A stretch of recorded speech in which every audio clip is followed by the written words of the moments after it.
was for this edible toy. It's a cookie and a maze. Here, if you can see, I can actually guide the little marble candies around the maze to get it to the top. Here, you see, the cello bag seals it off like a glass top. Kids can play with it a little bit before they gobble it up. I'm taking some runny white icing. I added actually some white to the icing just to get it to be a little bit more opaque. The icing tends to be a little translucent when it's runny like this. And I'm just coating the surface of the cookie. I basically just want to give myself a base to work on.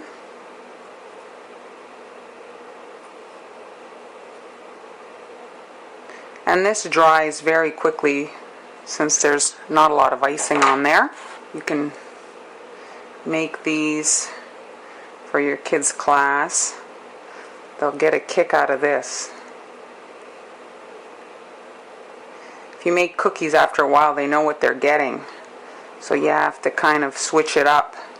How can you make cookies a little bit more interactive, right? It's not always easy. Here I have a little piece of mesh, and this is a quilting hoop. I'm laying my mesh on top here, and I'm going to place it so that it's taut. Now I'm using my drawn template, which you will find on my blog. I'm placing this on top of the mesh, and I'm going to be tracing those lines with some royal icing. And just follow your drawing. It's pretty easy. You see right through the mesh.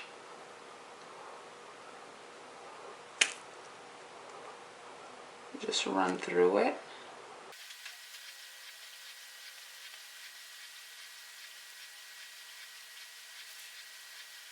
Now that I've got my design traced, I can pick it up, hold it in my hand here, and I'm going to be using this as the template for my Christmas tree cookie. And so by using this and airbrushing it, I'm going to transfer that design and easily replicate my maze on my cookies. Here's the cookie, here's the design. Line it up to the cookie.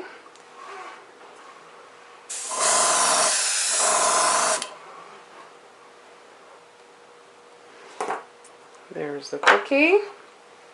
This one here, I didn't get it dark enough, but you can easily kind of reposition your stencil and go back.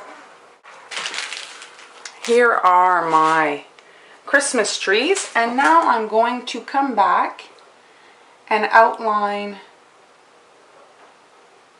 these white lines.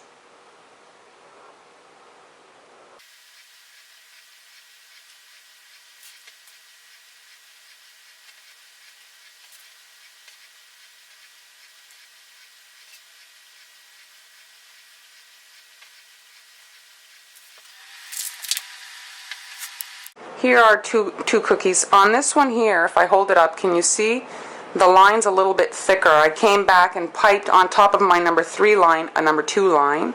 You see here it's a little bit flat. This step is optional. I'm going to show you. I just piped in the center of that number 3 line just to raise it up a little bit, so that when I put these cookies in my cello bag, my marble has something to rest on a little bit more as it goes through the maze.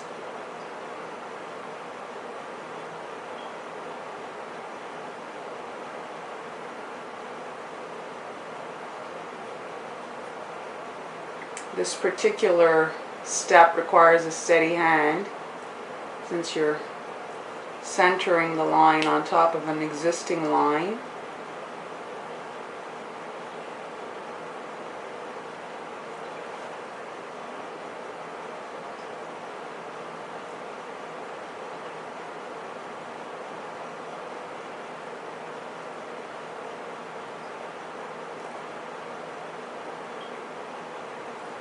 Have your cookies dry overnight before you wrap them.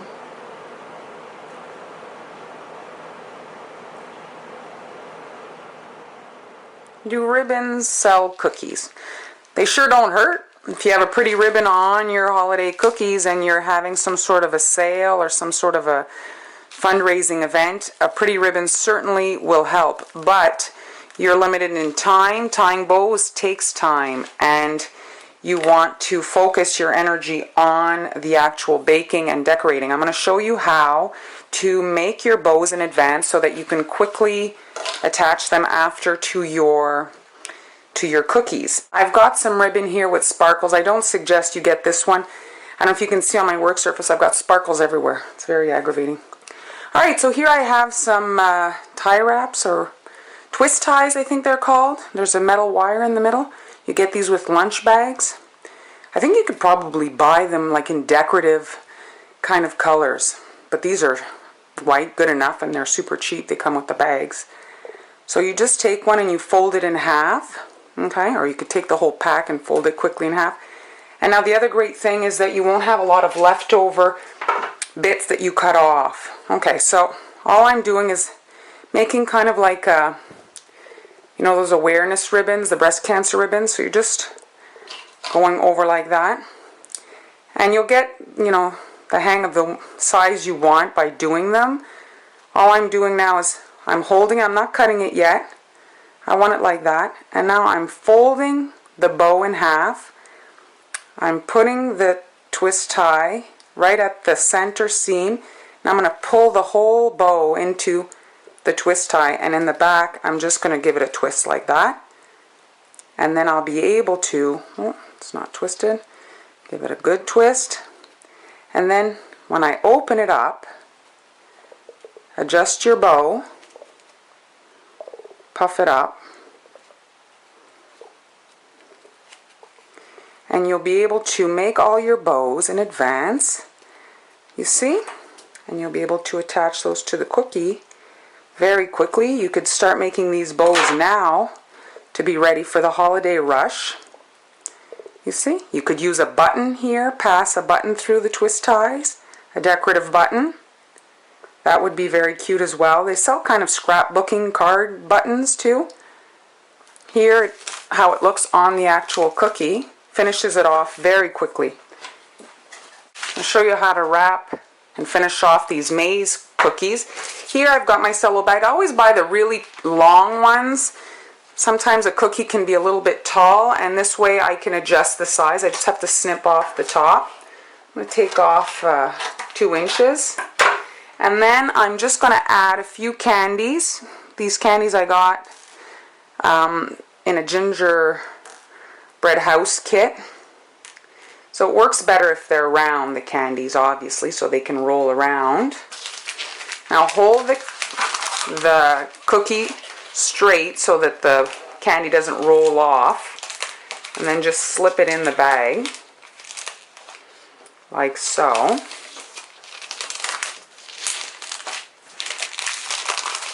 And then fold this half here to the back and this one. This will keep the candy kind of in place up here so it doesn't all fall to the bottom. So gather it up like that, and then you can take your twist tie bow that you made in advance and secure that in the back there. Give it a twist. You can cut off the excess if you want, or just fold it down. Adjust your bow like that. So you have the bow, the candy in the little Christmas tree maze. The kids can play with it, you see, with the bag. It secures so that the candy doesn't fall off the cookie. It kind of helps you have a working maze. They play with the bag a little bit, they can allow it to move. And there's some maze edible toy cookies. La, la, la, la.